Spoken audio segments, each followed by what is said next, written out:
Hey guys, Chad here bringing you another video. In this video we're talking about texturing that you can do in Cinema 4D, and of course texturing always makes your projects look super smooth and professional if you do it right. So yeah, so usually when you import things you will have textures in them, but if for any reason you want to color them or you're making an item from scratch in Cinema 4D, it's always good to know about texturing. Of course this is going to be a very basic tutorial, and I'll cover what simplistic things that you would use, not so much the advanced, but the pretty basic stuff. So the first thing we're going to do is we're going to create an object. We're just going to make a sphere. So we just got a basic sphere, no texture on it besides the default Cinema 4D texture, which is just grayish. So if you double click in this box right here, you'll get a material. Alternatively, you can go to create, go to new material, or do Control N, and then you can double click on your material, and this will bring up the material editor. So from here you can customize the color, you can customize the reflectance, the transparency, all these things that you want to mess with. Usually the ones I mess with are color, reflectance, transparency, and luminance.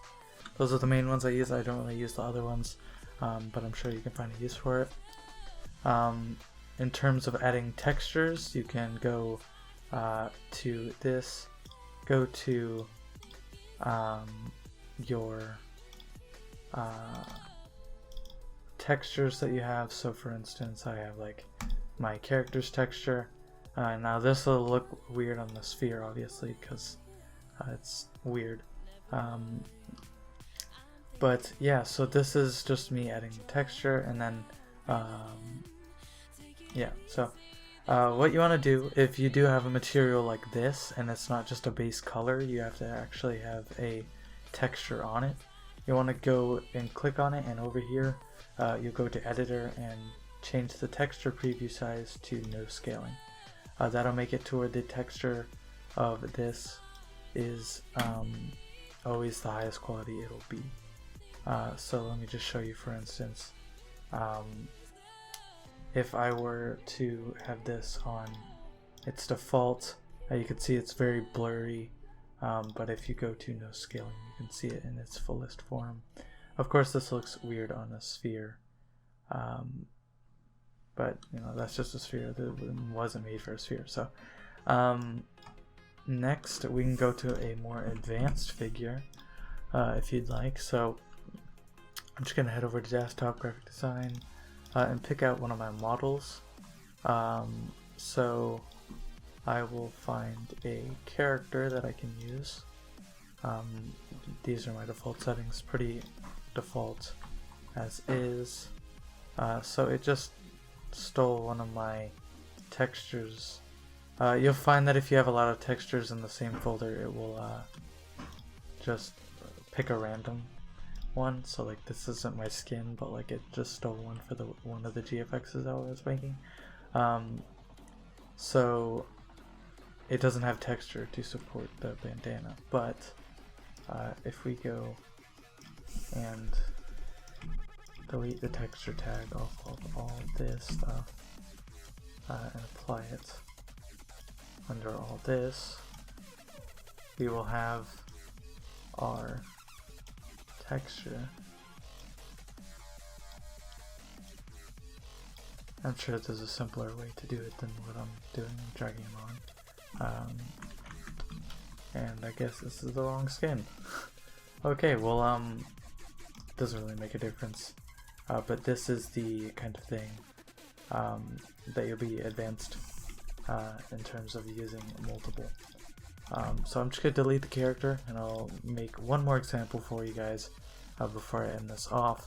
Pretty simplistic tutorial, but we're going to cover guns, because I know a lot of APOC players or people like that who are making cinematics for APOC and things like that are interested in, like when people ask me for GFX, they ask me, hey, can you give me a certain skin or something.